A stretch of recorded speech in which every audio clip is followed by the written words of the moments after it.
The man known to history as Franklin Delano Roosevelt was born in the town of Hyde Park, New York on the 30th of January, 1882. His father, James Roosevelt, was a Harvard graduate and successful businessman who had interests and investments in various coal and transport companies and also had connections with the Democratic Party, serving as the minister's secretary at the American Embassy to Great Britain in the 1850s under the then ambassador and eventual 15th President of the United States, James Buchanan. Franklin's mother, Sarah Ann Delano, whose ancestors came to America on the Mayflower, had married James in 1880 and was a driven and intelligent woman whose father, Warren, had once operated an opium business in Hong Kong, where she lived for 3 years, and at one stage Sarah also attended a girls' school in the German city of Dresden.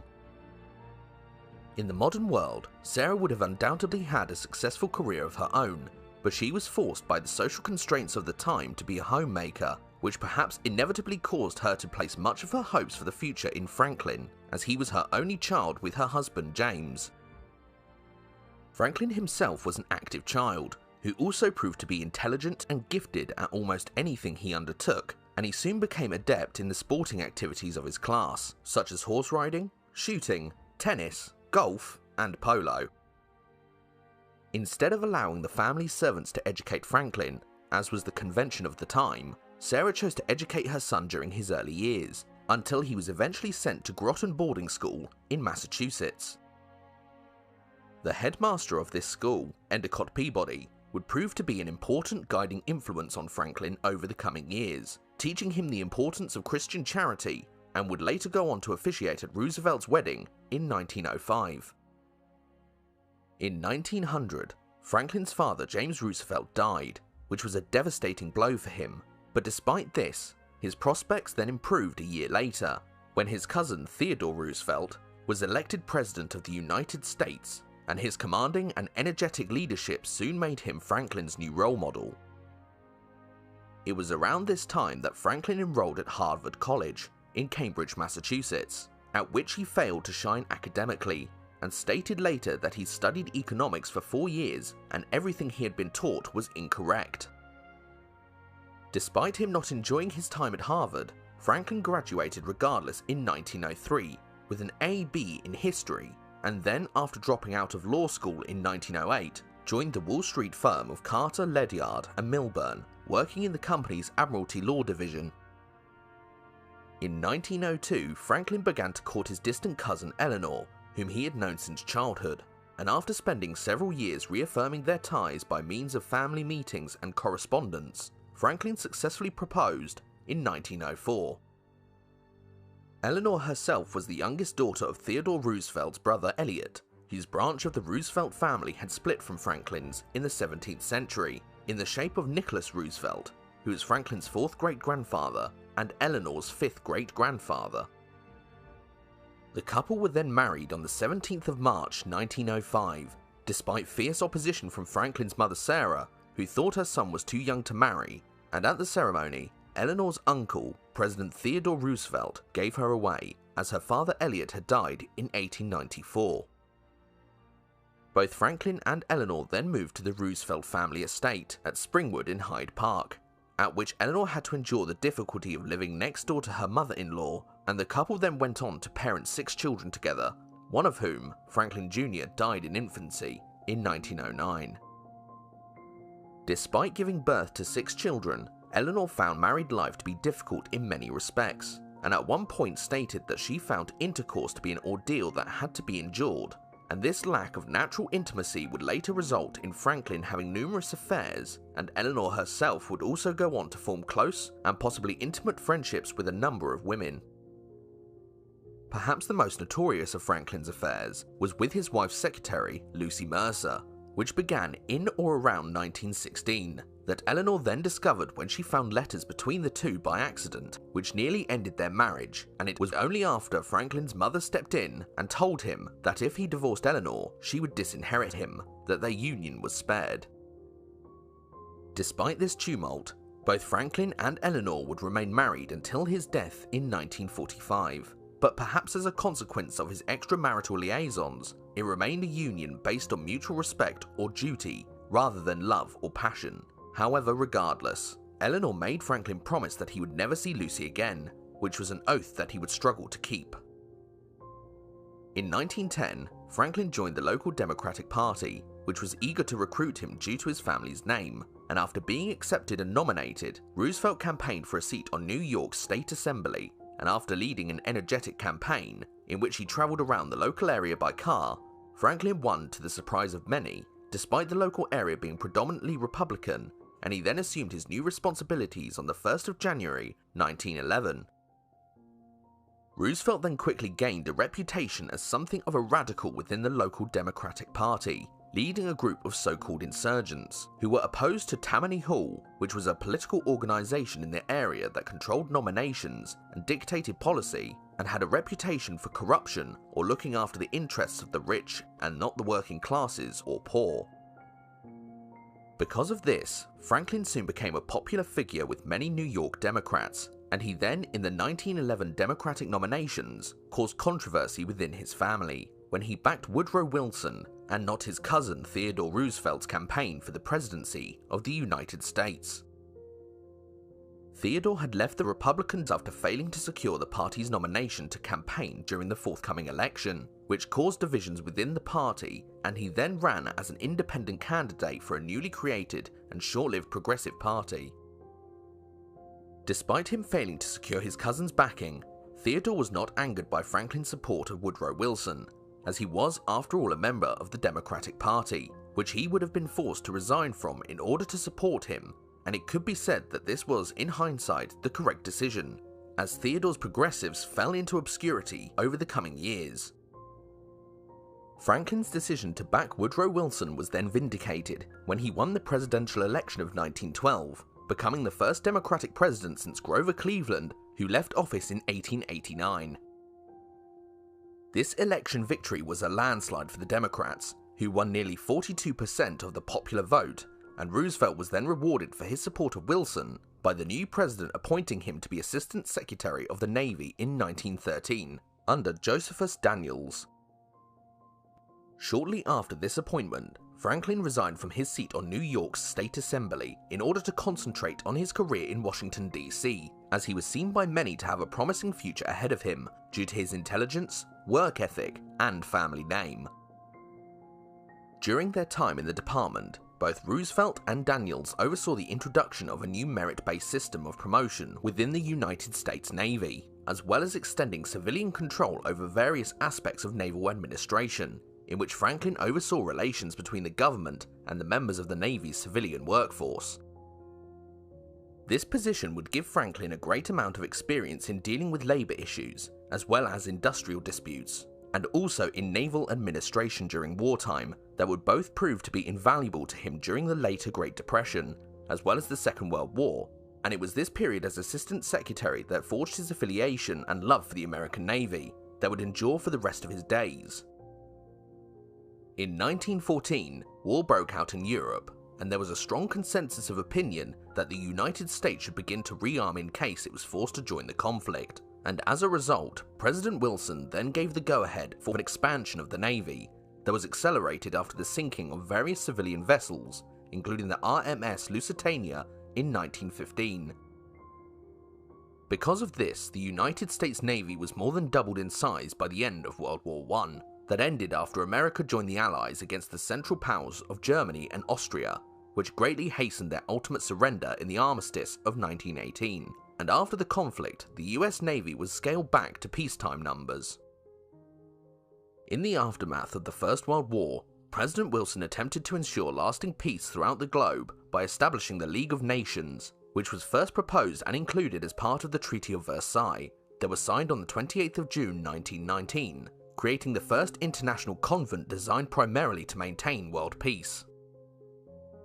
However, the creation of the League of Nations greatly weakened Wilson's position as president in the eyes of many Americans, particularly those of a Republican persuasion, who feared their country's sovereignty could potentially be superseded by an international governing body, and who were also opposed to any American involvement in the affairs of foreign nations.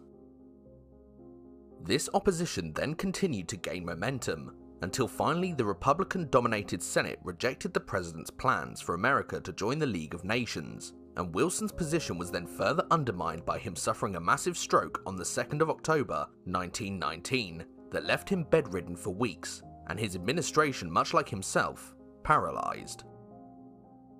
It is no exaggeration to say that Woodrow Wilson's policies, at least in regard to foreign affairs, provided a template for Franklin Roosevelt's own political ideas over the coming decades, as he would, after the Second World War, resurrect his mentor's plans for a League of Nations in the shape of the United Nations. As it was now becoming increasingly evident that President Wilson's tenure was coming to an end, Roosevelt and his allies reached out to Herbert Hoover about the possibility of him becoming the party's next candidate for the presidency in the 1920 presidential elections. Hoover had formerly been a member of President Wilson's administration, but had never been a member of either party in the lead-up to the election of 1920, but then calculating that the Democrats were unlikely to be victorious, declared himself as a Republican, but failed to secure the party's nomination for the presidency by losing to Warren G. Harding. This in turn scuppered Franklin's plans to run as vice president under Hoover, but after James M. Cox was nominated as the Democratic presidential candidate instead, he chose Roosevelt as his running mate, and despite both men embarking on a campaign across the country, they were defeated by a wide margin in the election by Warren G. Harding, who became the 29th President of the United States on the 4th of March, 1921. The return of the Republicans to power simultaneously heralded a return of America to isolationism, in which involvement in foreign affairs was kept to a minimum, until finally the sleeping giant that was the United States of America was awoken from its slumber by the rise of Nazi Germany and Imperial Japan in the mid-1930s. Although this loss was a bitter pill to swallow, Roosevelt had gained valuable experience in campaigning on the national stage, and was now a major figure within the Democratic Party, and was also seen by many to be the great hope of the left wing within America going forward. However, Franklin's hopes and dreams would soon be dashed to near smithereens when he, in August 1921, began to experience terrifying symptoms of paralysis from the waist down, combined with bladder and bowel dysfunction. The diagnosis for these ailments was grim to say the least, as Franklin had contracted poliomyelitis, otherwise known as polio, which is an infectious disease caused by the polio virus that is often transferred from person to person by infected fecal matter entering the mouth, possibly via unwashed food or unclean water. There has since been speculation that Roosevelt's symptoms were more consistent with Guillain-Barré syndrome, which is caused by the immune system attacking the peripheral nervous system, which in short is the relay between the brain and the limbs. But whatever the cause of his illness, Franklin was now paralysed from the waist down and would never walk or even stand unaided again. This illness would have ended the lives of many men, let alone their careers. However, Roosevelt evidently possessed great reserves of strength and determination, as he then set about trying to lead as normal a life as possible to ultimately facilitate his return to mainstream politics. He did this by having the pedals of his car adapted so he could brake and accelerate by hand, and even had a pair of iron braces constructed to enable him to stand or walk with assistance, where he would use his waist to swivel each limb in turn, enabling him to move upright for short distances. Despite these innovations, Franklin would spend the majority of his waking hours sitting in one of his custom-built wheelchairs, meaning that he would often have to be carried up and down flights of stairs in buildings where no elevators were installed, and this soon prompted him to have a service lift adapted at his home in Hyde Park, which enabled him to travel between floors unaided. Over the coming years, Franklin would go to great lengths to ensure he was never publicly photographed in his wheelchair, and would, when he was giving speeches or appearing in public, often be seen to stand by using his steel leg braces, along with the literal support of an aide, or one of his children. For the time being at least, Roosevelt's illness meant that he had to withdraw from frontline politics for a time during the 1920s, so he could come to terms with his disability both mentally and physically. But despite this retreat, he still maintained close connections with the top of the Democratic Party, for which he would eventually give presidential nomination speeches in 1924 and 1928. Although these speeches were outwardly a show of support for the Democratic nominees, they were in reality dress rehearsals for Franklin's own political resurrection, as he calculated that he could not hope to win any future Democratic nomination, let alone the presidency, without being seen to be able to stand, and during both addresses, he wowed the crowds whilst gripping the podium with all his strength in a desperate effort to remain upright. This effort to appear mobile was in large part due to Franklin's fear that his disability would be used against him by his Republican rivals, whom he thought would claim his inability to walk would also impair his ability to govern, and it is certainly remarkable that throughout his lifetime and his later presidency, the true nature of Roosevelt's disability would remain unknown to the vast majority of the American public, who thought him requiring assistance to walk was due to him being lame or arthritic. Despite Franklin's public support, the Democrats were defeated in the presidential elections by the Republicans in both 1924 and 1928, largely due to the fact that the economy was booming, and also because the party was divided on various issues such as prohibition, that banned the production and consumption of alcohol from 1920 to 1933. Indeed, Roosevelt himself, like many men of his class, enjoyed drinking expensive cocktails, which along with chain smoking would become his guilty pleasures. In the lead up to the 1928 election, Al Smith, who was the Democratic nominee for the presidency, was forced to step down as governor of New York, as he could not by law hold the position as well as the presidency, meaning that an election had to be held to appoint a new governor as a consequence. Smith, fearing a Republican landslide, then asked Roosevelt to run as the Democratic candidate for the governorship of New York, and after a hard-fought campaign, Franklin was eventually triumphant, winning by the slender margin of 1% of the vote, making him the head of government in America's most populous state and a frontrunner for the next Democratic presidential nomination in 1932. In contrast to this, the Democrats and Al Smith were crushed in the presidential election, losing heavily to Herbert Hoover, which effectively ended Smith's ambitions of claiming the top job, and he would later go on to become the president of Empire State Incorporated, which was the company responsible for the construction of the marvel of architecture and engineering that is the Empire State Building in Manhattan. Then, on Tuesday the 29th of October 1929, the Wall Street crash sent the world's economy into turmoil, causing share prices of the New York Stock Exchange to collapse. This crash was primarily caused by a huge amount of speculative public investment being made in the US stock market during the late 1920s, in which millions of Americans invested their life savings into the stock market in the hope of making a fortune by buying shares in what they hoped were up-and-coming companies and/or commodities. To cash in on this boom of investment, many people even took out loans in order to buy more stocks and shares, and when no further loans could be obtained, they then bought stocks on an IOU basis, in the hope that they would be able to pay at a later date, as and when they made a profit. Another factor was corruption and insider dealing, which was undertaken by men such as Joseph P. Kennedy, the father of President John F. Kennedy, who during the 1920s sought to buy worthless stocks en masse, which made them appear to be a good speculative investment to the untrained eye. This mass buying then inflated the price of these stocks and shares, which Kennedy and his like would then cash in on by selling them to inexperienced investors, such as the general public, who would in the end lose nearly all their money when the stock market crashed. Kennedy would later go on to make millions during the Great Depression itself, by buying up potentially valuable real estate and land at reduced prices, that he would then later sell when the market improved over the coming decades, which at least in part funded his family's rise to power in US politics. No one knows what actually triggered the massive selling of stocks that initiated the Wall Street crash, but historians and economists have since speculated that a combination of rumour, hearsay, and the spread of panic caused a chain reaction of mass selling that flooded the market and as a result caused stock prices to tumble and millions of dollars to be lost.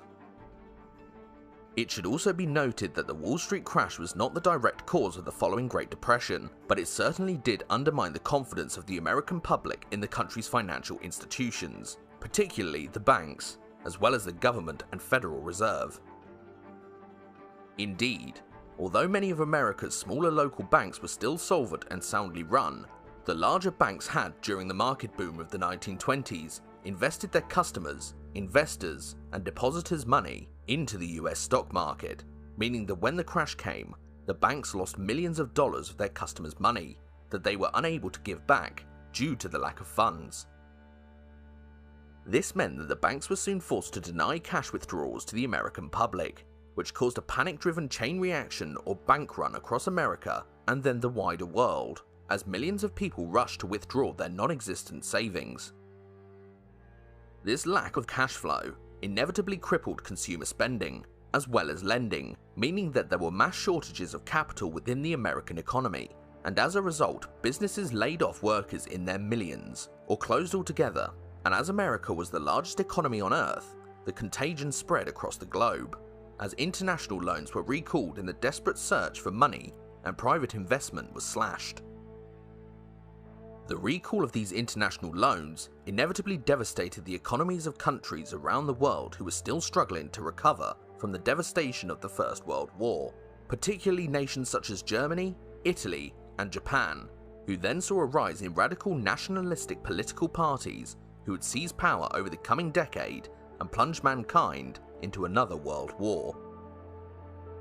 This panic and lack of capital was then further compounded by President Herbert Hoover's administration itself, as it thought the crisis would be short-lived and therefore refused point-blank to stimulate the economy with quantitative easing, which involved the printing of money that would enable the banks to stay open and lending and investment to continue. The government then arguably made things worse by raising tariffs on international trade, which did nothing but damage businesses across America and around the world, as it only restricted international transactions as well as the flow of goods. The Wall Street crash and following Great Depression inevitably damaged Herbert Hoover's reputation, particularly concerning economic matters, and with the end of his term fast approaching, Franklin Roosevelt stepped up his plans to run for the Democratic nomination for the presidential election in 1932. To help secure his future candidacy, Roosevelt first sought re-election as governor of New York by enacting and advocating various reforms to alleviate the crisis, such as setting up an employment commission, endorsing unemployment insurance, and aid to farmers, as well as better pensions for the elderly. These policies clearly resonated with New York's population, as he then won the state election by a 14% margin over his Republican rival, which solidified his position as the frontrunner for the Democratic nomination for the presidency. During the following months, Roosevelt appointed his campaign team and ramped up his plans for the forthcoming Democratic National Convention of 1932, at which he clinched the party's nomination by defeating Al Smith, who came a distant second. Roosevelt then, along with his running mate for the vice presidency, John Nace Garner, launched his presidential campaign, in which he pledged his support for America's workers by promising better regulation of the economy, stock market, and banking system, along with the cutting of trade tariffs, financial help for farmers, and investment in public works, in order to end the Great Depression. Franklin then went on to defeat Herbert Hoover by a massive landslide in the 1932 presidential election, by winning 57% of the popular vote and crucially securing control of both houses of Congress, meaning that he was able to pass legislation with greater ease without Republican interference. Franklin Delano Roosevelt was then inaugurated as the 32nd President of the United States on the 4th of March, 1933, in which he gave one of the most famous speeches in American history, stating, "So, first of all, let me assert my firm belief that the only thing we have to fear is fear itself, nameless, unreasoning, unjustified terror, which paralyzes needed efforts to convert retreat into advance." This rallying cry was important, as the American economy had slumped to new lows in the final months of the Hoover administration, making the task that now faced Roosevelt enough to vex a genius, as 1/4 of the workforce was unemployed and a further 2 million people were on the streets and in a state of near starvation.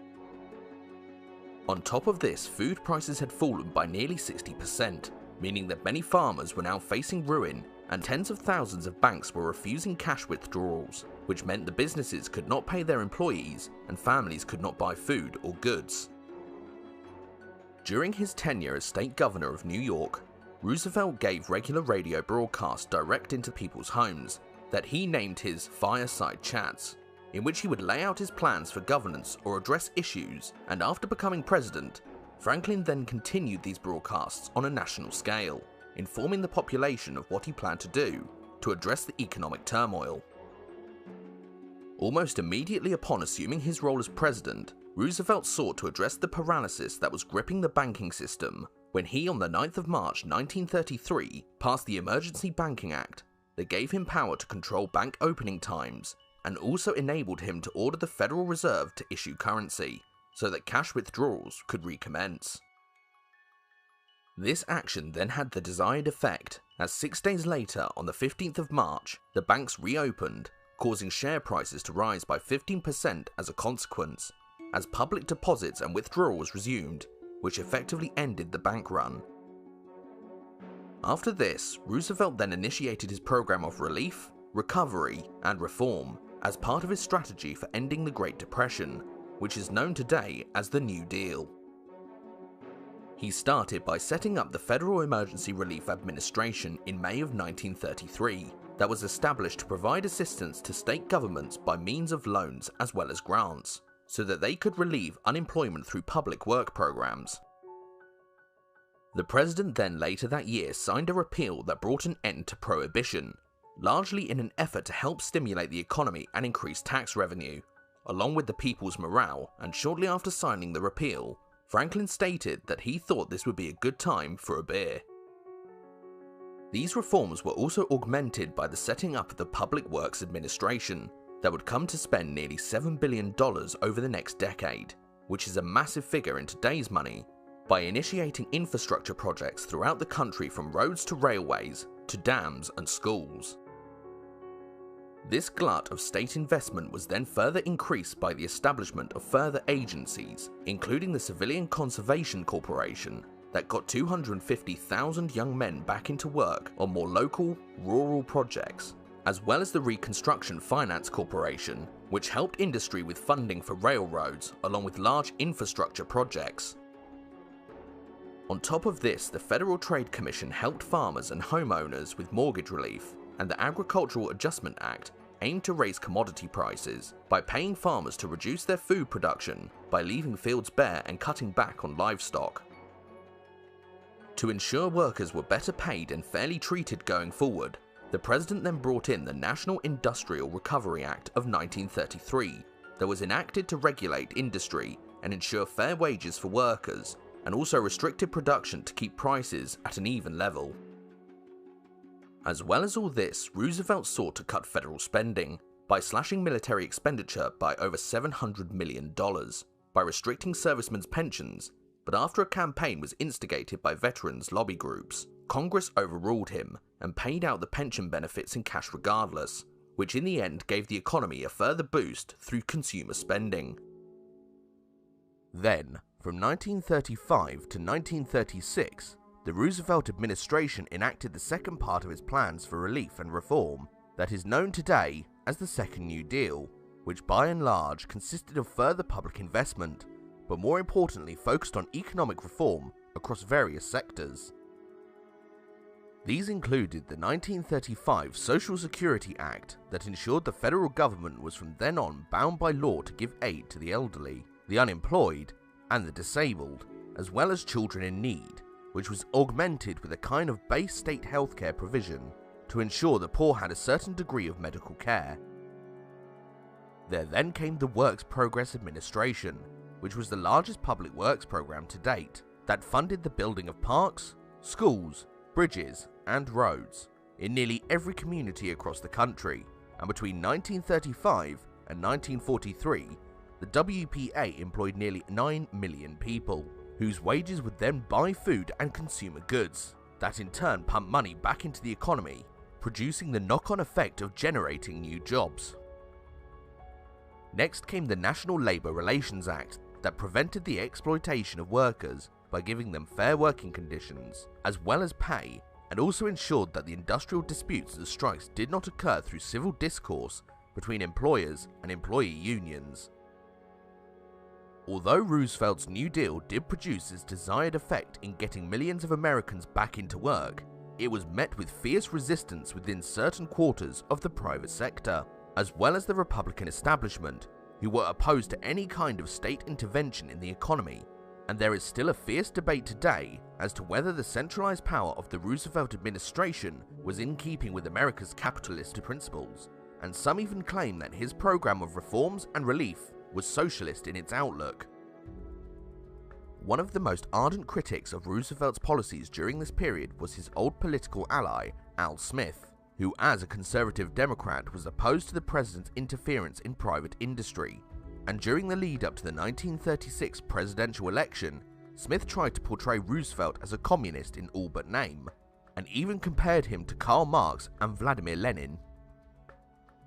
But Smith's public criticism soon backfired in spectacular fashion, as Roosevelt's reforms had lifted millions of people out of poverty and meant that he now had the loyal support of the majority of the American public as well as the country's unions, who saw Al Smith and the business leaders opposed to the New Deal as the kind of people who had caused the economic upheaval in the first place.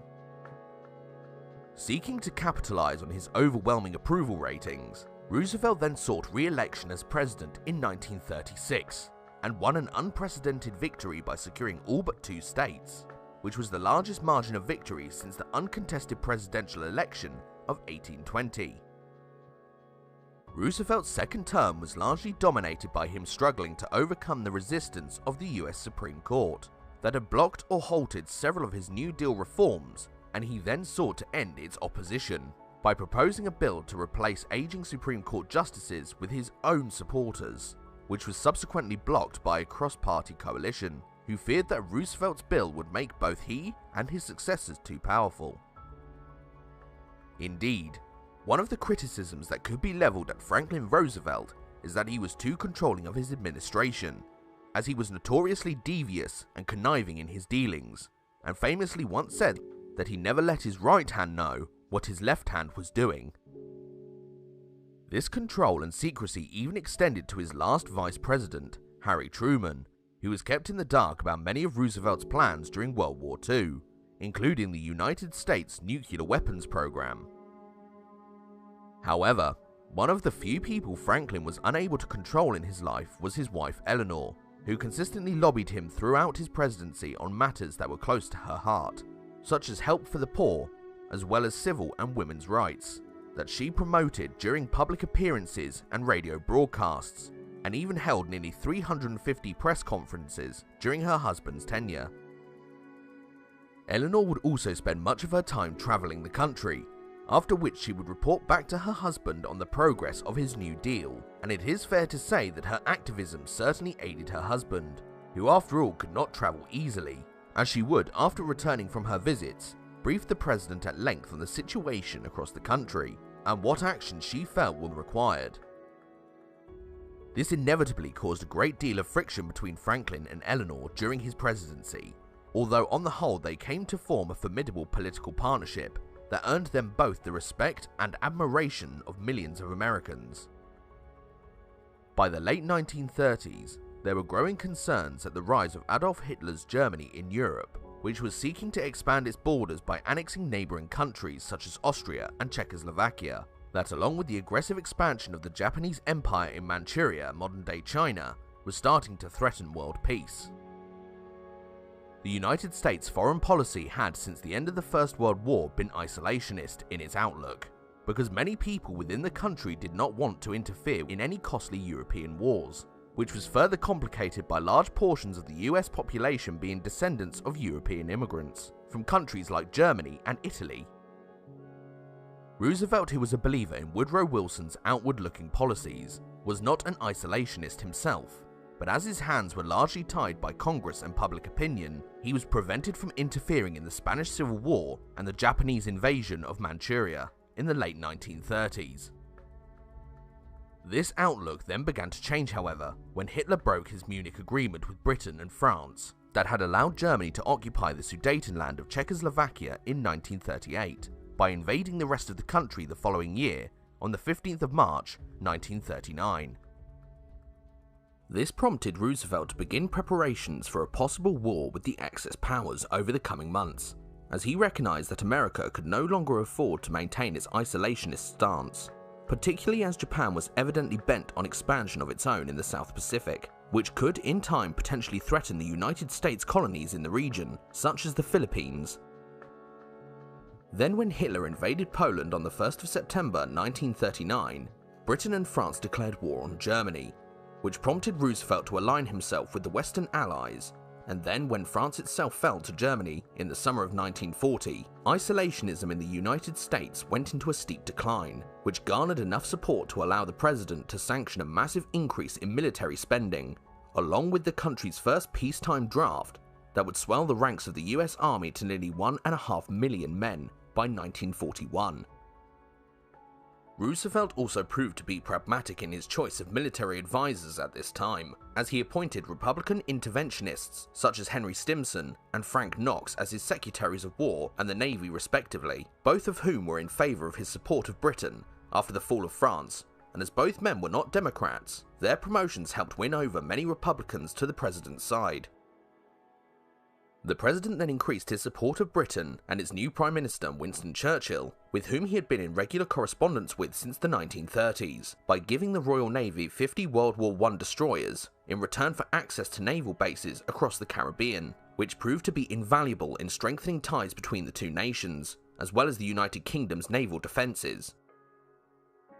Roosevelt had before this sought to help the European allies by passing the Neutrality Act in November of 1939, that allowed the sale of US weapons in return for cash. However, this aid to Britain, Free France, China, and later the Soviet Union would be escalated into the $50 billion program of aid that is known today as Lend-Lease, which was passed into law in March of 1941, that allowed war materials and resources to be lent or leased to allied nations, under the pretext that doing so would aid US national security.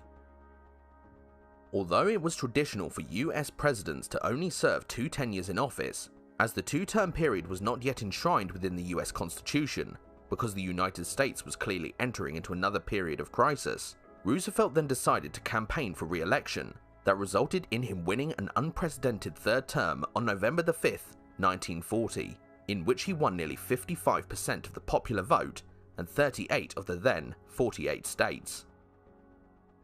This election was timely to say the least, as less than a month later, Imperial Japan would force America into World War II by launching one of the most notorious and daring preemptive strikes in the history of warfare, in an effort to secure domination of the Pacific Ocean.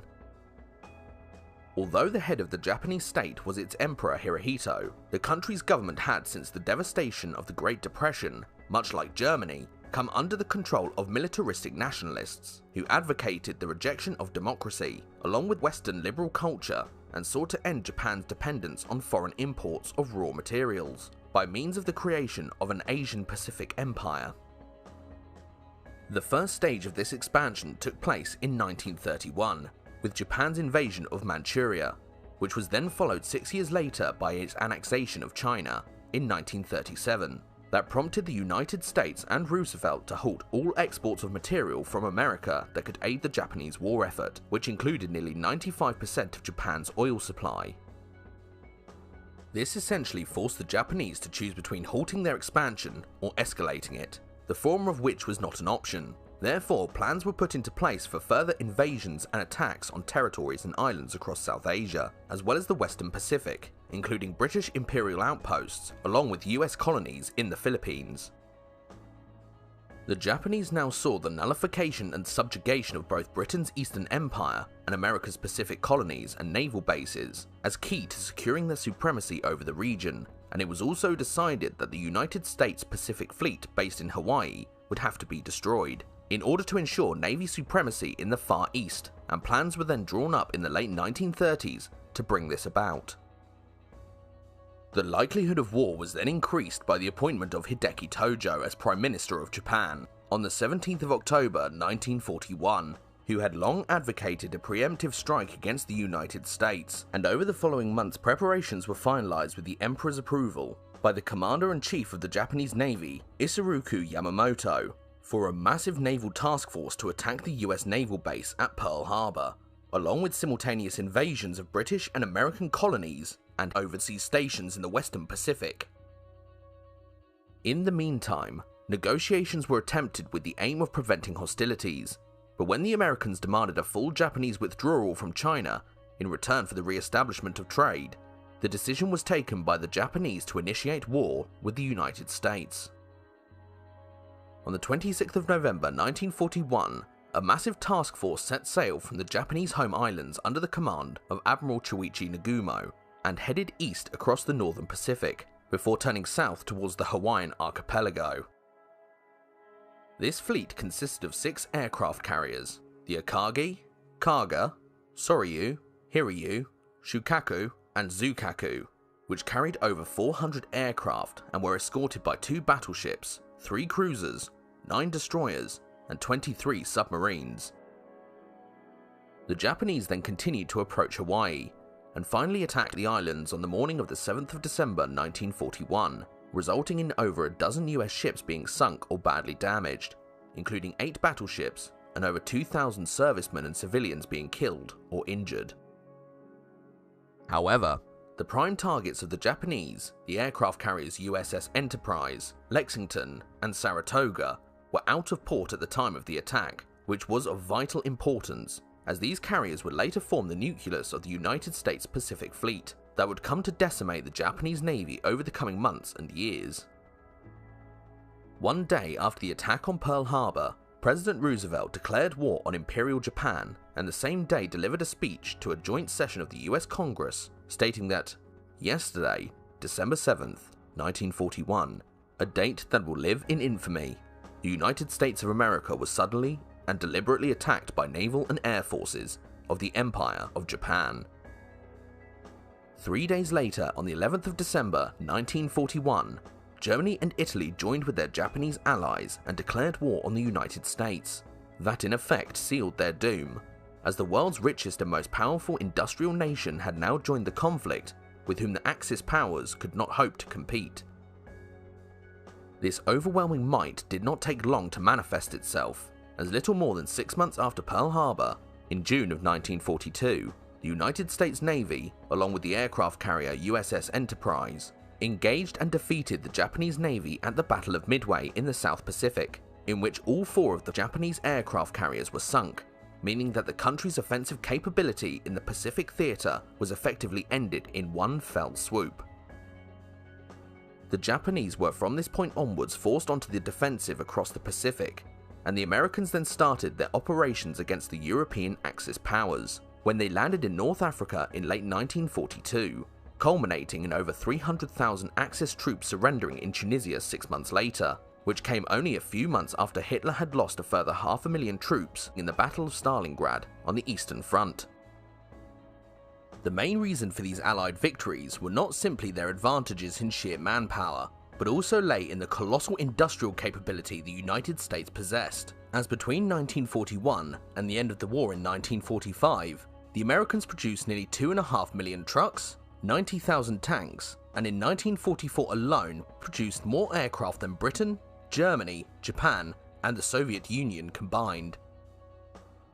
This industrial might, combined with plentiful natural resources, were the key to the American and Allied victory during World War II, as both Germany and Japan's natural resources were pitiful in comparison, and their industrial capacity was a mere fraction of the United States alone.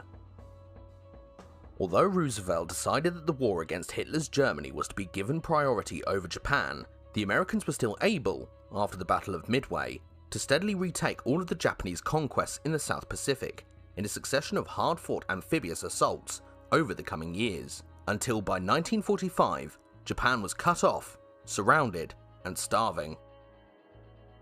In the lead up to the opening of the Second Front in Europe, President Roosevelt had advocated that any Allied invasion should take place via northern France, whereas Winston Churchill in contrast argued that any invasion should be conducted through the Italian peninsula, stating that the country was Hitler's soft underbelly. However, the Italian theatre in reality turned out to be Hitler's tough old gut, as the country's hilly terrain naturally favoured the defensive. Therefore, the Americans' assertion that the major Allied invasion should be conducted through France can in hindsight be said to have been the correct course of action, as it resulted in a relatively speedy advance through Normandy after the D-Day landings, ensuring that Western Europe was not overrun by the Soviets after Germany's collapse. Despite Roosevelt's disability, it soon became evident during late 1942 that a conference was needed between the leaders of the Allied powers in order to better coordinate the war, and as the Soviet Premier Joseph Stalin refused to travel far from Moscow, the decision was taken for both Churchill, Stalin, and Roosevelt to meet in the Iranian capital of Tehran in late November of 1943.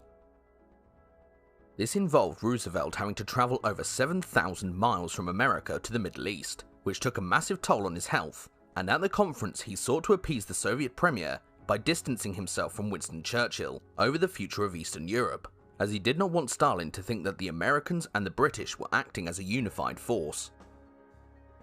This involved Roosevelt refusing to partake in discussions regarding the post-war status of Poland, as he felt there were more pressing concerns, and seeing as the Soviets were bound to occupy the country over the coming months, Roosevelt calculated that it was more important to appease the Soviet Premier rather than alienate him.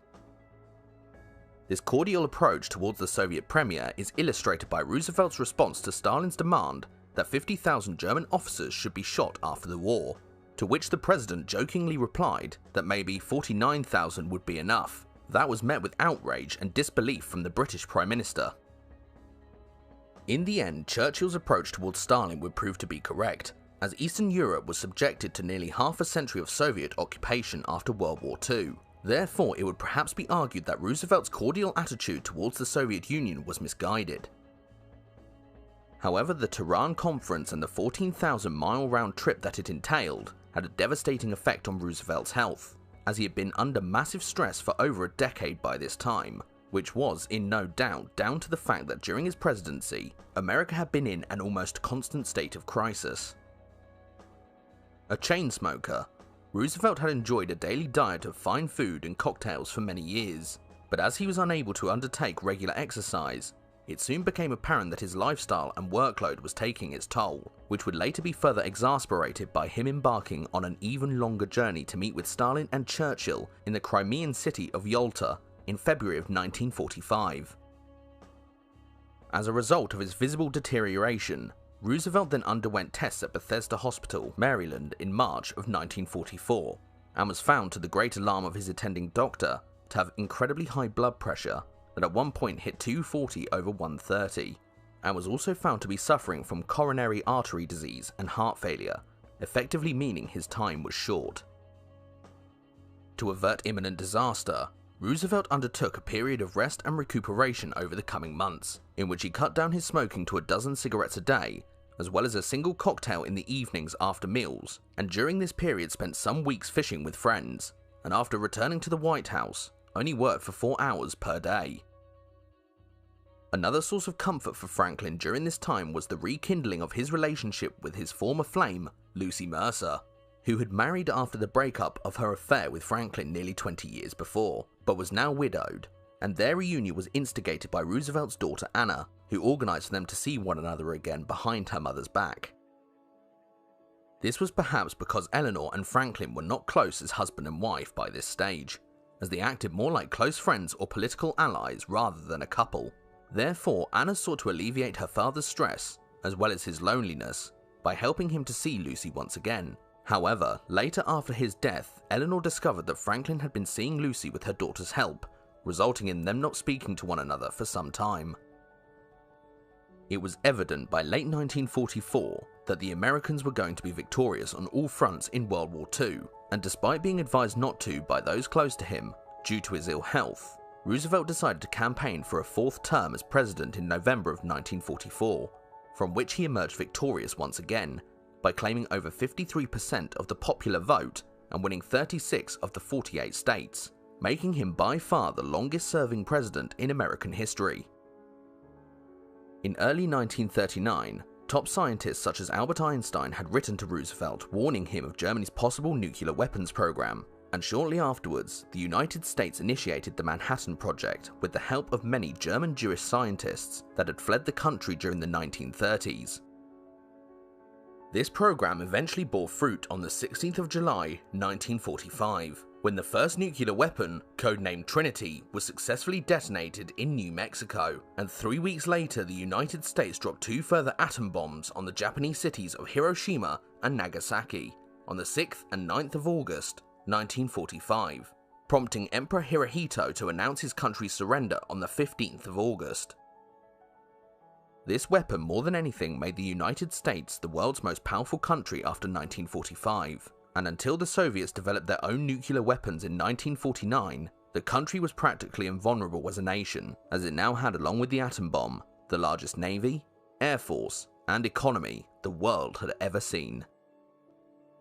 One of Franklin Roosevelt's lasting legacies was his resurrection of the League of Nations in the shape of the United Nations, the formation of which had first been agreed between the President and Winston Churchill as early as 1941. And was finally brought into being in San Francisco on the 25th of April, 1945, at which the UN Charter was drafted, which bound all the participating nations to certain standards of human rights, as well as the preservation of peace for future generations. Over the coming years, Eleanor Roosevelt would also play a key role in the founding of the United Nations, when she was invited by her husband's successor, President Harry Truman, to become a delegate to the General Assembly after 1945, in which she chaired the committee that came to pass the Universal Declaration of Human Rights in 1948, and would continue to take an active role in politics and humanitarian issues until her own death in 1962. The United Nations was, in many ways, the zenith of President Roosevelt's political career, in which he had brought America out of the Depression, overseen its victory in World War II, and in the United Nations formed an international body whose aim was to prevent a reoccurrence of the massive bloodshed and suffering that had plagued mankind in the first half of the 20th century. However, Roosevelt would never live to see the world he did so much to form, as on the 12th of April 1945, while sitting having his portrait painted at his retreat the Little White House in Warm Springs, Georgia, the president complained of a terrific headache and soon afterwards lost consciousness and slumped forward in his chair. He was then rushed to his bedroom, at which he was diagnosed as having suffered a massive cerebral hemorrhage, and a few hours later at 3:35 p.m, President Franklin Delano Roosevelt died, aged just 63.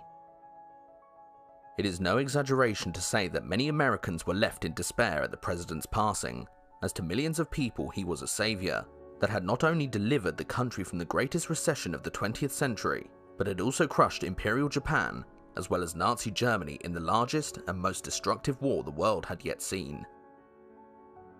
A day after his passing, the president's coffin, draped in the Star-Spangled Banner, was taken to Washington, D.C. and progressed through the streets of the capital, lined with thousands of mourners, before being taken by train to his birthplace at Hyde Park, where he was laid to rest in the rose garden of his Springwood estate, where he, along with his wife Eleanor, remains to this very day.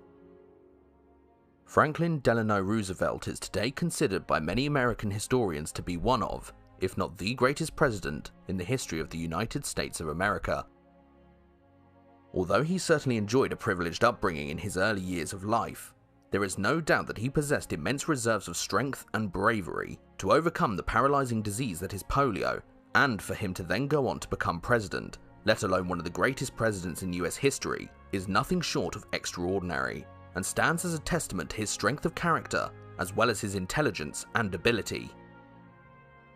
Many critics of Roosevelt's New Deal have since his death claimed that his programs of relief and reform were far too liberal or even socialist in their outlook, as they increased the size and power of the federal US state, which in some people's eyes is at odds with the founding principles of the US Constitution.